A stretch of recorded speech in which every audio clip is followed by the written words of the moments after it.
Hello everyone, welcome to my YouTube channel.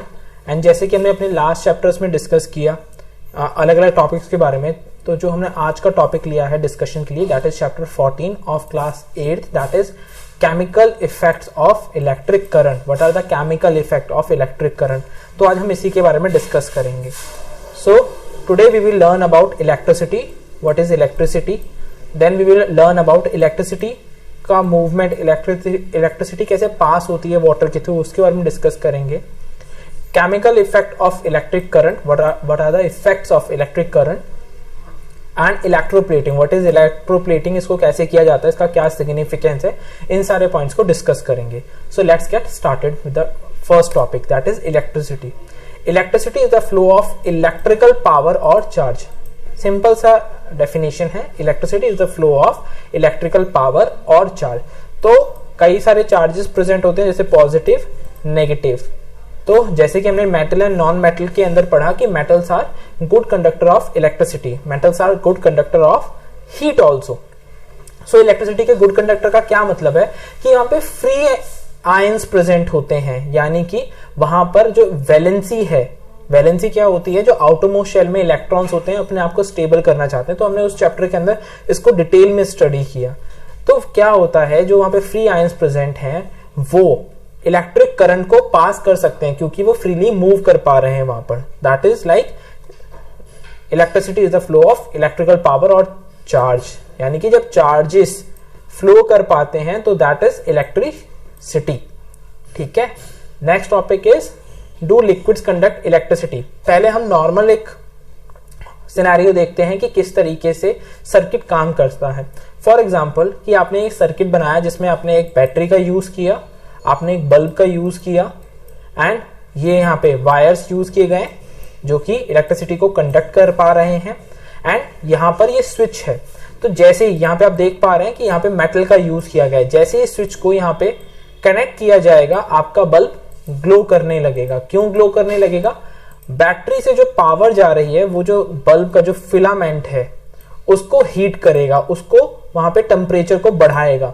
जैसे जैसे वहां पे टेम्परेचर बढ़ेगा वैसे वैसे आपका जो बल्ब है वो लाइट प्रोवाइड करेगा।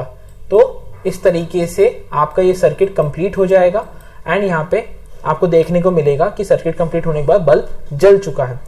जैसे ही आप इसको स्विच को यहां से ऑफ करेंगे तो बल्ब फिर से बंद हो जाएगा। तो ये एक नॉर्मल सर्किट होता है।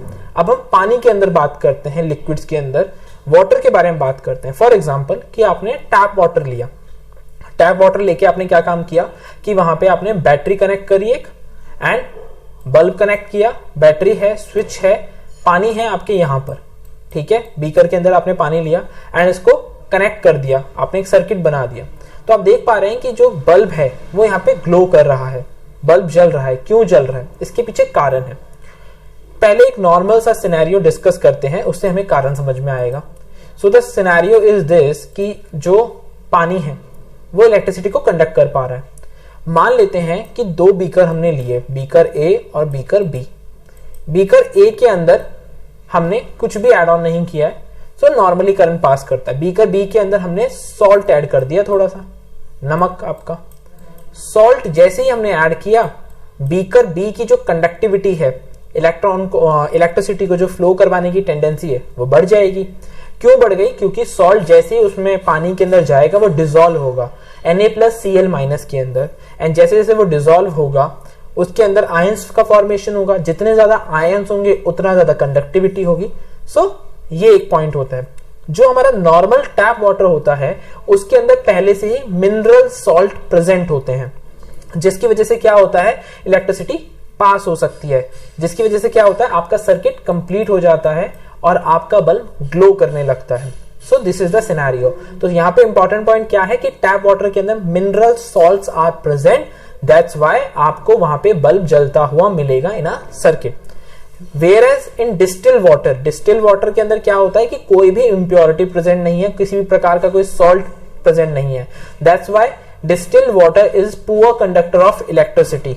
ठीक है, यहाँ पे क्या होता है कि जैसे आपने सेम सर्किट बनाना है, स्विच लिया, बैटरी ली, आपने बीकर के अंदर डिस्टिल वाटर ले लिया, बल्ब ले लिया, वायर लिए सर्किट को फॉर्म करने के लिए, आपने सर्किट बना दिया। बट क्या हुआ, आपका बल्ब ग्लो किया? नहीं किया। रीजन क्या है? डिस्टिल वाटर के अंदर मिनरल सॉल्ट प्रेजेंट नहीं होते हैं। जब सॉल्ट ही नहीं है तो फ्री आयंस ही नहीं होंगे। जब फ्री आयंस नहीं होंगे तो डिस्टिल वाटर कंडक्टिविटी शो नहीं करेगा, तो आपका बल्ब ग्लो नहीं करेगा। Very simple, right? So liquids conduct करते हैं इलेक्ट्रिसिटी? बिल्कुल करते हैं। हर वो लिक्विड जहां पे फ्री आयंस प्रेजेंट होंगे, पानी के अंदर बात करते हैं, अगर वहां पे मिनरल सॉल्ट प्रेजेंट है तो डेफिनेटली वहां पे इलेक्ट्रिसिटी को कंडक्ट करेगा वो। Now the important topic, most important topic from this chapter, that is chemical effect of electric current. कि क्या इफेक्ट होता है केमिकली इलेक्ट्रिक करंट का। जब भी इलेक्ट्रिक करंट को पास किया जाता है किसी भी कंडक्टिंग सॉल्यूशन के थ्रू, तो वहां पर क्या होता है? केमिकल रिएक्शंस होते हैं। केमिकल रिएक्शंस के बारे में हमने डिटेल में पढ़ा था metal and non metal chapter के अंदर, एसिड एंड बेस के अंदर, कि कैसे केमिकल रिएक्शन होते हैं। तो केमिकल रिएक्शन होता है जब भी इलेक्ट्रिक करंट को पास किया जाता है कंडक्टिंग सॉल्यूशन के थ्रू। एज अ रिजल्ट क्या देखने को मिलता है? Bubbles of gas may be formed on the electrode. कि जब यहां पे लिक्विड के अंदर से आप देख पा रहे हैं कि कॉपर आयंस प्रेजेंट है, सल्फर आयन प्रेजेंट है, यहाँ पे कॉपर इलेक्ट्रोड को यूज किया गया है, ब्रास इलेक्ट्रोड को यूज किया गया है, एंड जैसे यहां से करंट पास किया गया तो क्या हुआ? इलेक्ट्रोलाइट सॉल्यूशन के थ्रू जब पास किया गया करंट को, तो इलेक्ट्रोड के ऊपर बबल्स, एयर बबल्स बनने शुरू हो गए। ठीक है। डिपॉजिट ऑफ मेटल में be seen on electrode. Electrode के ऊपर मेटल्स का डिपोजिशन भी देखने को मिलेगा। यहाँ पे कलर चेंज हो सकता है। The reaction would be depend, किसके ऊपर डिपेंड करेगा? On what solution and electrodes are use. For example यहाँ पे ब्रास, कॉपर के इलेक्ट्रोड यूज किए गए हैं, सॉल्यूशन इलेक्ट्रोलाइट है। तो पॉइंट क्या है यहाँ पर? किसके ऊपर डिपेंड कर रहा है सारा का सारा केमिकल रिएक्शन जब हम इलेक्ट्रिसिटी को पास कर रहे हैं? नंबर 1 इलेक्ट्रोड्स के ऊपर, नंबर 2 सॉल्यूशन क्या लिया है, इसके ऊपर डिपेंड करेगा। तो ये कुछ केमिकल चेंजेस हैं जो हो सकते हैं, मे बी सारे चेंजेस हों जिनके बारे में हमने डिस्कस किया, मे बी 1 या 2 चेंजेस वहां पे जब करंट को पास करें तो देखने के लिए मिलेंगे। Next and one of the again most important topic from this chapter is electroplating. तो आपने साइकिल जरूर ली होगी। नई नई साइकिल जब आती है तो उसका जो हैंडल होता है, ठीक है, इस तरीके से जो हैंडल होता है, वहां पे जो भी मेटल का पार्ट होता है वो बहुत ज्यादा शाइनी होता है, शाइनी सिल्वर कलर वहां पे दिख रहा होता है। या फिर जो नई साइकिल आती है उसके अंदर जो व्हील होता है, ठीक है, वो व्हील क्या होता है? बहुत ज्यादा शाइनी होता है, रिम बहुत ज्यादा शाइनी होता है। या आपने कभी भी कोई भी ऑर्नामेंट देखा हो जो कि गोल्ड से बने हो तो वो भी बहुत ज्यादा शाइनी होते हैं। ठीक है, ऐसा क्यों या ऐसा कैसे हो पाता है? तो उसका आंसर मिलता है इलेक्ट्रोप्लेटिंग के अंदर। अब इलेक्ट्रोप्लेटिंग क्या है? आपका जो हैंडल है वो आयरन से बना हुआ है बट उसके ऊपर शाइन है। आपका जो रिम है, अगेन उसको अगर आप बारिश के अंदर छोड़ दें काफी लंबे टाइम तक तो वहां पर भी आपको रस्टिंग देखने को मिलती है, तो वो भी आयरन से बना हुआ है, लेकिन वहां पे आपको शाइनी नेचर देखने को मिल रहा है। क्यों? Because of electroplating. इलेक्ट्रोप्लेटिंग क्या होती है? When electric current is pass through the copper sulphate, हम इस पर्टिकुलर सॉल्यूशन के बारे में बात कर रहे हैं, तो क्या होगा कि जब इलेक्ट्रिक करंट को एक सॉल्यूशन के थ्रू पास किया जाता है, वो जो सॉल्यूशन है वो डिसोशिएट हो जाता है डिपेंडिंग अपॉन कि कौन सा सॉल्यूशन लिया है। इस पर्टिकुलर केस के अंदर हमने कॉपर सल्फेट लिया है, तो जो आपका सॉल्यूशन है वो कॉपर और सल्फेट के अंदर डिसोशिएट हो जाएगा। अब जो वहां पे फ्री कॉपर प्रेजेंट है get drawn to the electrode connected to the negative terminal. जो आपका कॉपर है वो कहां जाएगा? नेगेटिव टर्मिनल की तरफ जाएगा of the battery and get deposited on it. ठीक है, और वहां पे जाके डिपॉजिट होना शुरू हो जाएगा। The loss of copper from the solution is restored and the process continuous. जो भी कॉपर वहां से लूज हुआ है, जो भी कॉपर वहां से गया है सॉल्यूशन से, उसको रिस्टोर किया जाएगा। यहाँ पे मैं कॉपर को यूज कर लिया तो वो सॉल्यूशन के अंदर मेंटेन करेंगे हम लोग। This means copper gets transfer from one electrode to the other. यहाँ पे आप देख रहे हैं कि एनोड से कैथोड यानी कि पॉजिटिव टर्मिनल से नेगेटिव टर्मिनल की तरफ किसका मूवमेंट हो रहा है? कॉपर का मूवमेंट हो रहा है, एंड वो वहीं पर सेकंड टर्मिनल यानी कि नेगेटिव टर्मिनल पे जाके डिपॉजिट होने लगेगा। The process of depositing a layer of any desired metal on another material bye means of electricity is electroplating. यानी कि जब आप किसी भी मेटल के ऊपर या किसी भी सब्सटेंस के ऊपर अपने मन मर्जी का, अपने पसंद का एक कोटिंग चढ़ाना चाहें दूसरे मेटल की with the help of electricity, तो उस प्रोसेस को बोला जाता है electroplating. The process of depositing a layer of any desired metal on another material by the means of electricity is called as electroplating.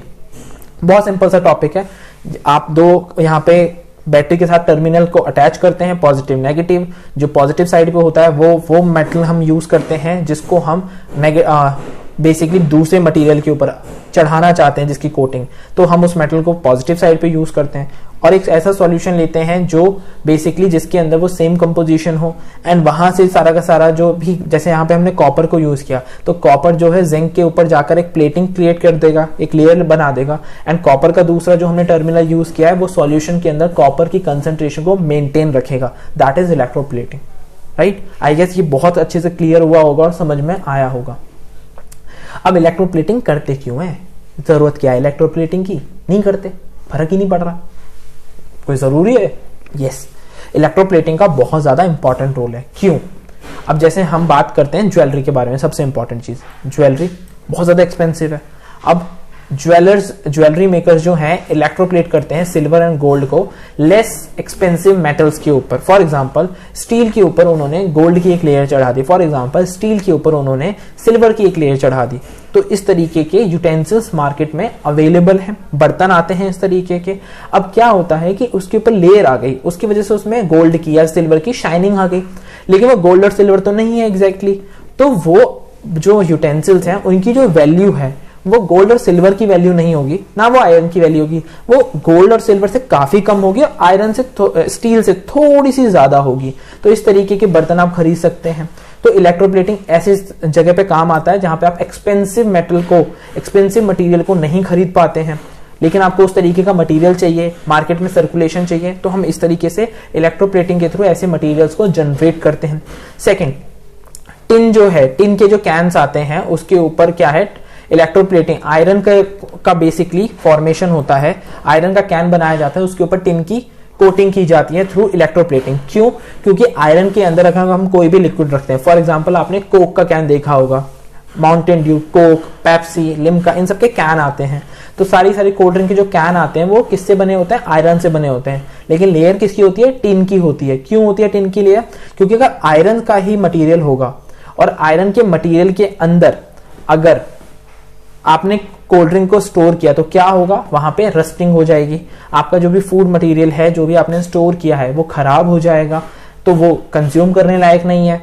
तो क्या फायदा हुआ? मार्केट में हमें अब आपको कोक पीनी है, लेकिन कोक के अंदर तो जिस कंटेनर में उसमें जंग लगी हुई, आप कोक पियोगे? नहीं पियोगे। इसीलिए टिन का यूज किया जाता है, टिन की इलेक्ट्रोप्लेटिंग कर दी जाती है ताकि जो अंदर मटेरियल है वो सेफ रहे, उसमें रस्टिंग ना हो, और जो भी कंज्यूमर है उस तक जब वो प्रोडक्ट पहुंचे तो फ्रेश हो और वो उसको इजीली कंज्यूम कर पाए, उसमें किसी भी प्रकार का कोई भी डिफेक्ट ना हो, खाना खराब ना हो, ये कारण है। इसके अलावा जो आयरन के ब्रिजेस यूज किए जाते हैं, तो आयरन क्या करता है, जब आयरन के ब्रिजेस यूज होते हैं तो बारिश भी होगी वहां पे टेम्परेचर के अंदर मॉइस्चर, एनवायरनमेंट के अंदर मॉइस्चर भी होगा, टेम्परेचर भी कम ज्यादा होगा, जिसकी वजह से वहां पे रस्टिंग देखने को मिलेगी। अब रस्टिंग की वजह से क्या होता है कि आयरन जो है वो वीक होने लगता है धीरे धीरे, तो आपका ब्रिज टूट सकता है। जब ट्रेन वहां से पास करेगी तो कई सारे लोग एक ट्रेन में होते हैं, डेथ हो सकती है, एक्सीडेंट हो सकता है। उससे बचने के लिए हम लोग क्या काम करते हैं कि हम आयरन के ऊपर जिंक की इलेक्ट्रोप्लेटिंग की मदद से जिंक की एक लेयर दे देते हैं, जिसकी वजह से क्या होता है, जिंक जो है उसके ऊपर ना रस्ट बनता है ना वो खराब होता है, तो हमारा जो अंदर आयरन का मटेरियल है वो सेफ रहेगा, उसको जंग नहीं लगेगी। तो this is the importance, this is the use of electroplating. Same with the chromium also. Chromium बहुत ज्यादा शाइनी अपीयरेंस देता है, लेकिन बहुत ज्यादा क्या है, एक्सपेंसिव है। तो इकोनॉमिकल बनाने के लिए जो चीपर प्रोडक्ट्स हैं हम उसके ऊपर शाइन देने के लिए क्या करते हैं, क्रोमियम की एक लेयर दे देते हैं। तो इलेक्ट्रोप्लेटिंग इज दिस। सो यहाँ पे आपका चैप्टर कंप्लीट होता है, जहां पे हमने डिस्कस किया इलेक्ट्रिसिटी के केमिकल इफेक्ट्स के बारे में कि इलेक्ट्रिसिटी क्या है, किस तरीके से काम करती है, एंड इसके केमिकल इफेक्ट क्या क्या हैं। तो यहाँ पे आपका ये चैप्टर कंप्लीट होता है। इससे पहले के सारे चैप्टर्स कंप्लीट हो चुके हैं। आप बाकी के जो चैप्टर्स हैं उनकी वीडियोस भी जल्द ही आपको इसी चैनल पे मिलेंगी, तो आप चैनल को सब्सक्राइब कर लीजिए, बेल आइकन को प्रेस कर लीजिए, सो दैट कि आप कोई भी वीडियो मिस ना करें। अगर आप सिर्फ इन लेक्चर्स को देख लेते हैं, आने वाली वीडियोस में नोट्स भी आपको प्रोवाइड किए जाएंगे पीडीएफ फॉर्मेट में, आप उन्हें एक बार गो थ्रू कर लेते हैं। Previous year questions, NCERT questions भी सॉल्व कराए जाएंगे। अगर आप सिर्फ इन वीडियोस को देख लेते हैं और नोट्स को पढ़ लेते हैं, you can easily score 95% marks in your final examination, right. तो इन वीडियोस को ज्यादा से ज्यादा देखें, अपने फ्रेंड सर्कल के साथ, जो भी आपके फ्रेंड्स हैं, जो भी आपका फ्रेंड सर्कल है उसमें शेयर करें, सो दैट कि आपका नहीं बाकी सबका भी बेनिफिट हो। सो मिलते हैं नेक्स्ट वीडियो में with next chapter. Till then, thank you so much.